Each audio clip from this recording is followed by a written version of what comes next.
विलोम शब्द अर्थात विपरीतार्थक शब्द अर्थात उल्टा अर्थ देने वाले शब्द।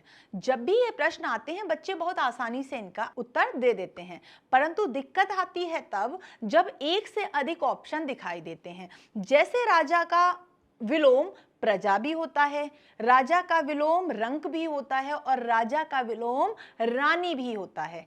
तो मैम यदि ये तीनों ही ऑप्शन में आ जाएं तो हम किसको उत्तर मानेंगे?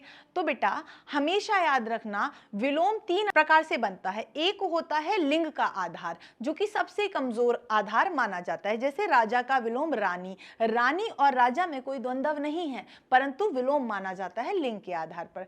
दूसरा है कर्तव्य के आधार पर, राजा का कर्तव्य है प्रजा का पालन करना और प्रजा का कर्तव्य है राजा का समर्थन करना, इसे कहते हैं कर्तव्य के आधार पर विलोम। और तीसरा है गुण के आधार पर विलोम, जहां राजा के पास संपत्ति है, सब कुछ है, परंतु रंक के पास कुछ भी नहीं है। ऐसे ही समय पर हमें प्राथमिकता देनी होती है गुण के आधार पर विलोम को। जैसे रक्षक का विलोम भक्षक भी होता है, रक्षा करने वाला भक्षण करने वाला, और रक्षक का विलोम रक्षित भी होता है, जिसकी रक्षा की जा रही हो। तो यहां पर क्या हो जाएगा भैया, गुण का आधार हो जाएगा, रक्षक का विलोम भक्षक आएगा, क्योंकि रक्षित रक्षक का क्या नहीं है, आप कहेंगे विलोम नहीं है, ये तो सिर्फ उस पर निर्भर कर रहा है। ऐसे ही और फैक्ट्स के लिए जुड़े रहिएगा हमारे साथ, और ऐसा ही कोई विलोम जिसमें एक से अधिक उत्तर बन रहे हो आप मुझे कमेंट बॉक्स में जरूर बताइए। धन्यवाद।